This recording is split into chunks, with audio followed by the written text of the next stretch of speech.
Enablement group conversation. This is a public live stream, so let's keep that in mind as we're answering and asking questions. But with that, let's get to our first question here. Francis, you're up.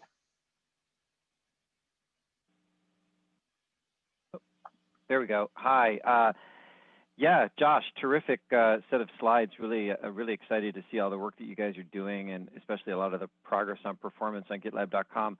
I was really curious about slide 18, and I apologize for not typing more, but you talk about 2 customers doing disaster recovery tests, and I'm just wondering if there's any more color to that. Like, what did they test? How did they test? And I mean, it sounds like it went great, which is awesome, but I'm just wondering if there's any more color around that. Yeah, I can take that one. Thanks for asking, Francis. So this is kind of hot off the press that happened this weekend. A little bit more of the technical details. So these were 2 large customers who use Geo as part of their DR strategy, and they had tested their runbooks for essentially failing over to a secondary GitLab instance in their staging environments. But as part of their, I think, business continuity planning, they also attempted this in their production environments. And these were, in one case, this was a bubble test. So the primary was firewalled off from the secondary so that the secondary itself would no longer be able to reach the primary. The primary itself continued to operate, but to the secondary, it looked as if something bad has happened. And that secondary was then promoted to a primary, tested, with, I think, a range of tests, Git operations, and then actually re-added back to the primary. So there was no interruption to users. That was the one workflow. The other workflow was actually, let's say, a little bit more conservative or drastic. So the customer imposed downtime for a couple of hours. They shut down their primary to simulate a sort of an outage, then promoted their secondary, tested again to see if all of the operations worked, validated that was the case, and then brought up their primary again. So that both of those things were done in production, which was obviously a business critical operation. If that doesn't work, Geo does not actually provide a lot of value at that moment. There are obviously still ways to recover from backups and so forth.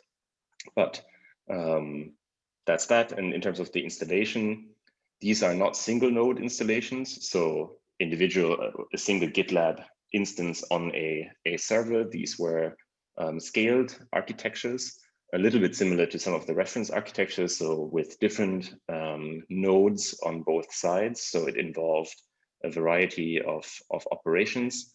One of the customers deploys on AWS, so in the cloud, and utilizes object storage. That was in the mix as well.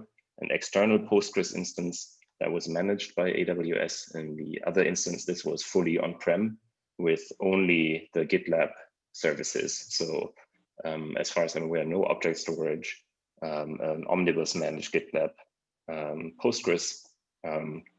So slightly different setups. And yeah, both were ultimately successful.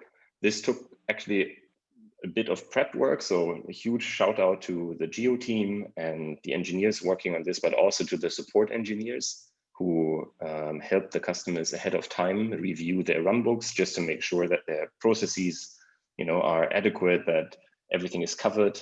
I think that saved a lot of confusion and also meant that, as far as I'm aware, both customers actually did not need to actually file any support issues during their exercises, which is great because emergency tickets are very stressful for everybody involved. That's really excellent. Congratulations, Fabian. Thanks. The whole team. Yeah, it made for a good start to my Monday.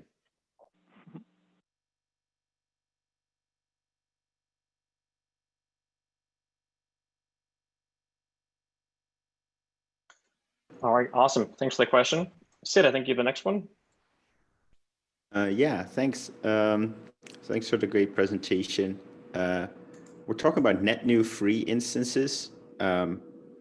think it's confusing because free is also a tier for GitLab.com. Can we call this core instances, basically instances without a license? Or we can also call it non-paid, but free might be confusing because we're using it for a lot. Yep, that's a good recommendation. I'll get that language updated. Thanks. Yep. And I love that we're having a lot better performance graphs, and I love the trend lines. The one still sticking out is the issue detail page, taking 6 seconds for probably largest contentful paint. I'm not sure what's displayed here, but any background on what we might be seeing there in the future? I don't know for sure on this particular one. Tim Zalman, I'm not sure he happens to be on here. He might have the most insight. He's been doing research on the front end side of this one. But my gut feel is that the comments probably contribute to a large percentage of the paint, and therefore they go a bit longer to load. But I'll do some digging and circle back with the front end team on this one and get back to you on that answer. Oh, that'd be great. Yeah, I assume it's the markdown rendering for their comments, but maybe there's caching we can do there. Thanks. Yep. Thanks for the questions. We actually improved the markdown rendering speed a little bit in 13.3. So we spent some time on the memory side. And actually, on this note, real quick, the front end team and Tim's team has done a great job on a lot of improving all these metrics. The big improvement from the enablement side of things will be the image resizing change. So there should be a lot of credit due around the whole organization for helping to improve this performance. Yeah, I saw that we call it dynamically. I was back when I still was a Rails developer. When someone uploaded an image, you just generated all the sizes, and then later you served a relevant size. We're kind of doing that, but doing it. Are we storing it, or are we always doing it dynamically? So the first iteration to keep it small and to get some experience is we're doing it totally dynamically. And so every single time we are live on the fly, inline, resizing the image. And once we get comfortable with that, we will look to have some caching. But the caching and adds additional complexity as far as overall storage size. How do you essentially get rid of old images that no longer are frequently served and things like that. So we're starting simple to just get as early as possible insight into the performance of the solution, and we'll go from there. But caching would be on the plate after this. Cool, thanks. Yep.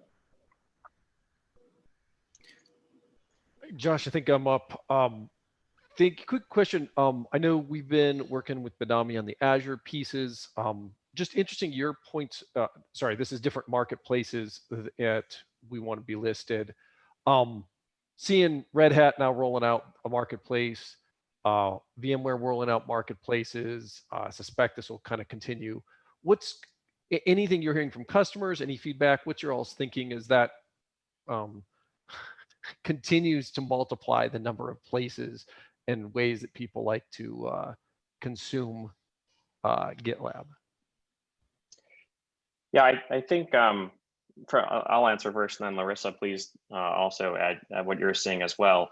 But I think from my standpoint, these can be a fair bit of work to actually get off the ground and be successful. And we've had a couple initiatives of these that haven't necessarily generated the rate of downloads. You can actually see, we actually track some of these as far as usage, where people have usage being turned on, and it hasn't really moved the needle significantly. So I think what we're trying to do here is, at least from my point of view, is hopefully pick the most common, most throughput, most likely to succeed model, and see if we can get that to generate a good return on the effort involved. And we have some images up, for example, on the AWS marketplace. I think we've had some initial success in getting some revenue from those, also seeing some larger usage, which is great. So I think kind of keeping an eye on that, and then seeing if that one takes off or sufficiently drives overall revenue, I think would be good to justify how much more we're going to spend going to the marketplaces that have less utilization for GitLab for these various services. Are there any like hurdles you think we should, or clip usage numbers, et cetera, that, or is it just whatever continues to grow, and you think about it kind of going top to bottom?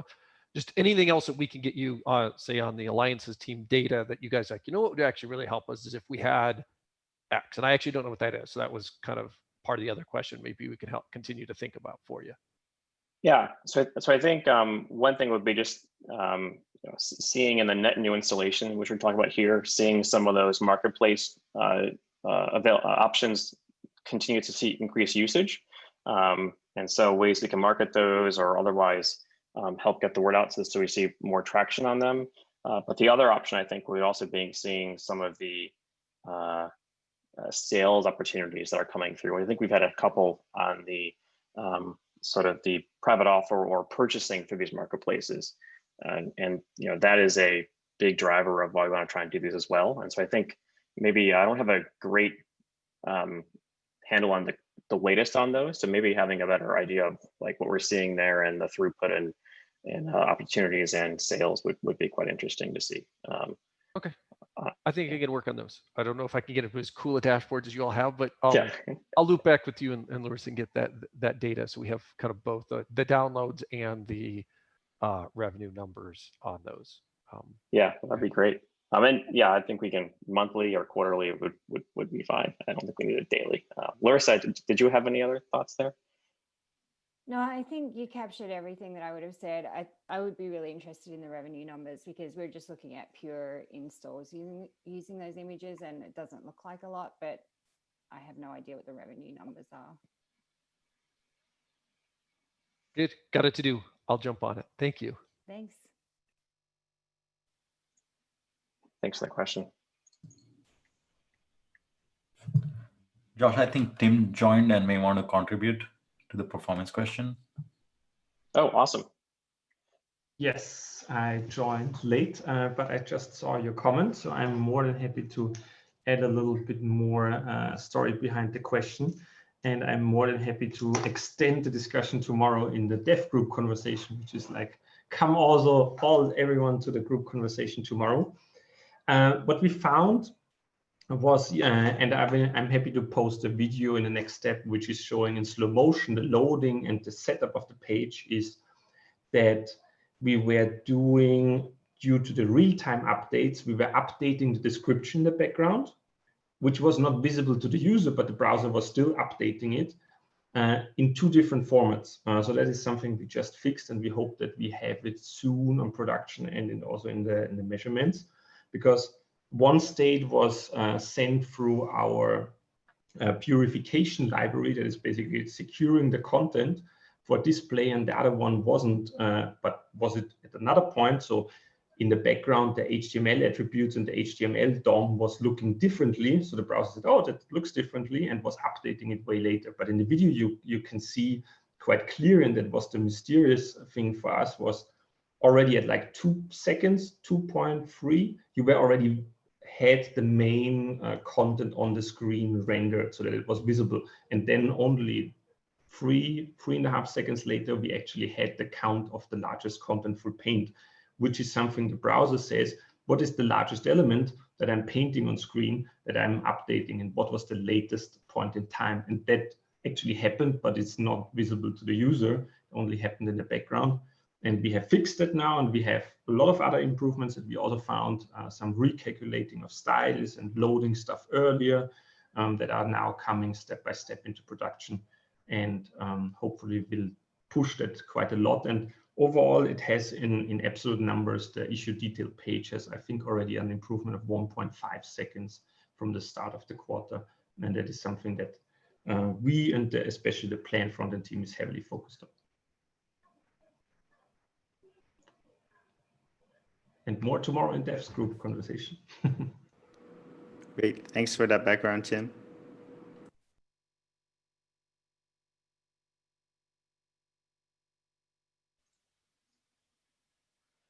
Okay, I think that's all for our questions. We'll give it maybe 30 seconds more and see if anyone, please just jump in and just voice it over if you have one. Otherwise, we'll wrap it up and we'll end a little early.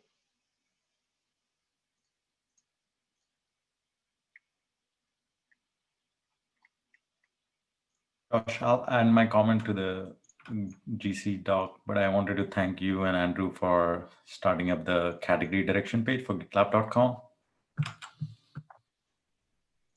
Yeah, Andrew spent a fair bit of time in this, got a lot of input from infrastructure and other parts of the organization. So I think I'm pretty happy with the first iteration, and I think you did a great job. So thanks, Andrew, for that. And yeah, if you have feedback, please review. And it's the first iteration, and so more to come. We have some feedback items already open.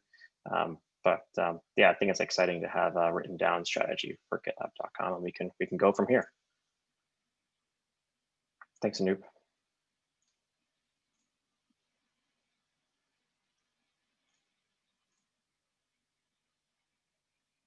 Okay, awesome. I think that sounds like it's the last of the questions. So thanks, everyone. And if you have any further questions, please come find us in the Slack channels or on issues, and don't hesitate to reach out. And thank you, everyone, and we'll see you in about 6 weeks.